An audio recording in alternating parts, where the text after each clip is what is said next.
pasti semuanya dalam keadaan sehat. Walaupun kita masih belajar dari rumah, jangan pernah bosan, tetapi harus tetap semangat untuk menyambut pembelajaran hari ini. Mari siapkan hati, lipat tangannya, tutup mata, dan kita berdoa bersama-sama. Kita berdoa. Tuhan Yesus, kami bersyukur kepadamu untuk hari ini. Terima kasih untuk penyertaan Tuhan dalam kehidupan kami.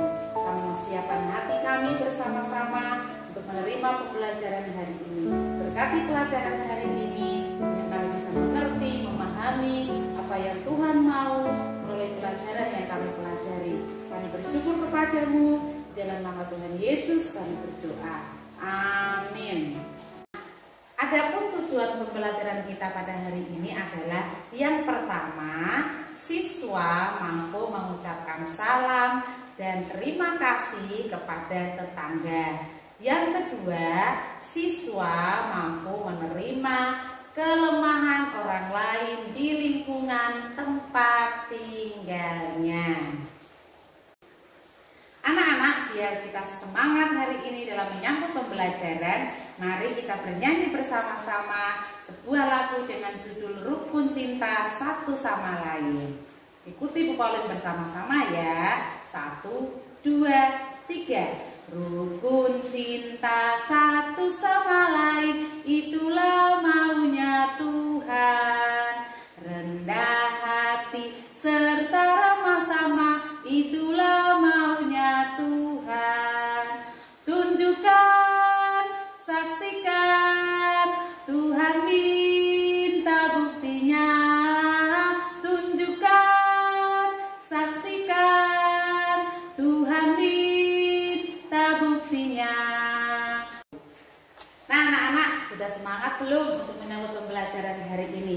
Lagu tadi mengajarkan buat kita semua bahwa kita harus rukun satu dengan yang lain. Kenapa? Karena Tuhan rindu kita semua tidak hanya berbicara kalau aku mengasihimu atau aku rukun dengan dia, tapi yang Tuhan inginkan dalam kehidupan kita bahwa Tuhan ingin bukti kalau kita menciptakan kerukunan, saling menolong satu dengan yang lainnya. Anak-anak, hari ini Bu Guru akan memberikan satu pertanyaan buat kita semua. Apa yang bisa kita lakukan kepada orang lain atau kepada tetangga yang ada di dekat rumah kita?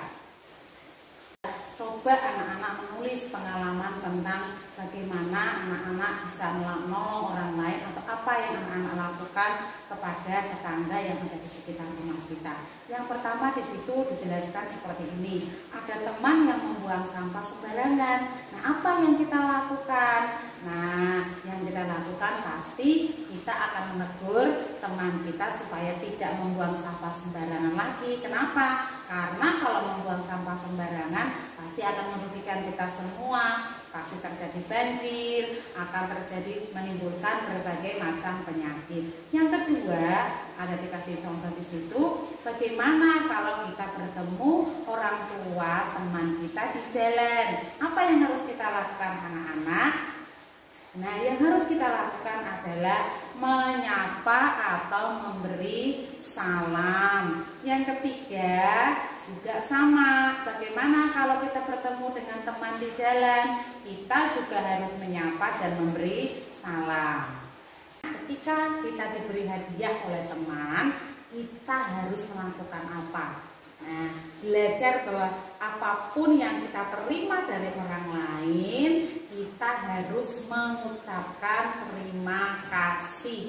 Baik itu dari teman kita, dari guru, dari orang tua, dari tetangga. Anak-anak harus selalu mengucapkan terima kasih. Dan yang selanjutnya, bagaimana sikap kita ketika kita itu dinasehati oleh orang yang lebih tua. Nah, anak-anak harus mendengarkan nasihat dari orang yang lebih tua. Orang yang lebih tua itu siapa? Mereka adalah tetangga kita atau teman atau orang tua yang umurnya lebih tua dari kita. Nah, yang selanjutnya apa yang kita lakukan? bila ada teman kita yang sakit. Nah, bila ada teman kita yang sakit, maka yang harus kita lakukan adalah kita bisa menjenguknya atau kita juga bisa mendoakan. Dan selanjutnya adalah ada teman yang berulang tahun. Bagaimana kalau ada teman kita yang berulang tahun? Kita juga bisa mengucapkan selamat ulang tahun, selamat berbahagia untuk teman kita. Nah, anak-anak, ada banyak contoh yang lain yang bisa kita lakukan kepada tetangga yang ada di dekat rumah kita. Yang paling penting, seperti minggu lalu atau pertemuan yang kedua itu sudah menjelaskan bahwa ada 3 kata ajaib yang harus kita lakukan dalam kehidupan kita. Yaitu yang pertama, kita harus minta tolong. Yang kedua, kita harus minta maaf. Dan yang ketiga, kita harus mengucapkan terima kasih kepada orang yang sudah memberikan sesuatu kepada kita. Nah, anak-anak, pada pertemuan yang pertama, Bu Guru sudah menjelaskan bahwa di dalam kita bertetangga, kita pasti memiliki banyak perbedaan dengan tetangga kita. Tetapi dalam ketika kita berbeda, kita tidak boleh saling menyakiti, saling menghina, atau saling mengejek. Tapi kita juga harus berani dan harus mau menerima kelemahan, kekurangan, atau kelebihan dari tetangga kita. Yuk anak-anak, kita buka Alkitab kita bersama-sama dan kita akan membaca di dalam 2 Korintus 13 ayat yang ke-11. Kita baca bersama-sama. Akhirnya saudara-saudaraku, bersukacitalah, usahakanlah dirimu supaya sempurna. Terimalah segala nasihatku, sehati sepikirlah kamu, dan hiduplah dalam damai sejahtera. Maka Allah sumber kasih dan damai sejahtera akan menyertai kamu. Nah, firman Tuhan di dalam 2 Korintus 13 ayat yang ke-11, Rasul Paulus memberikan nasihat kepada jemaat di Korintus agar hidup mereka disertai oleh Tuhan. Yang pertama, mereka harus bersukacita. Nah, anak-anak, Bu Guru yakin kita semua rindu dan ingin hidup kita disertai oleh Tuhan. Yang Tuhan ingin yang pertama adalah kita harus bersukacita. Seperti kemarin kita sudah belajar bahwa hati yang gembira adalah obat yang manjur.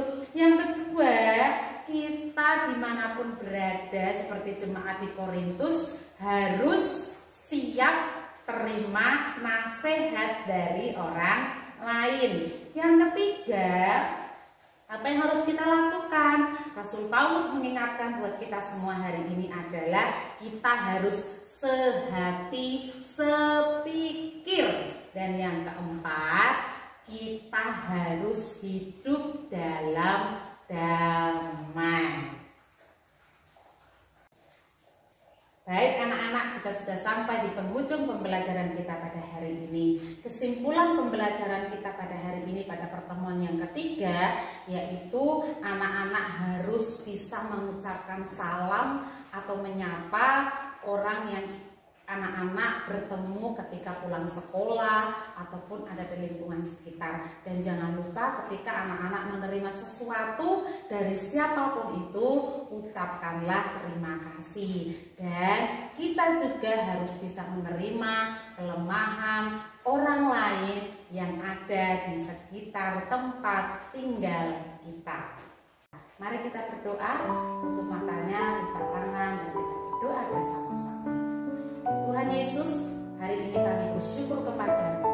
Kami belajar bersama-sama bagaimana kami harus bersikap, bagaimana kami harus belajar menerima kelemahan, kelebihan tetangga yang ada di sekitar rumah kami. Tuhan Yesus berkati kami boleh terus menjadi pembawa damai dimanapun kami berada. Kami bersyukur kepada-Mu Bapa, dalam nama Tuhan Yesus kami berdoa dan bersyukur kepada-Mu. Terima kasih Tuhan. Haleluya. Amin. Dan anak-anak, jangan lupa Bu Guru selalu mengingatkan untuk kita semua tetap menjalankan protokol kesehatan. Jangan lupa ya anak-anak, yang pertama anak-anak harus mencuci tangan. anak-anak harus menjaga jarak atau menjauhi kerumunan. Tuhan Yesus memberkati kita semua.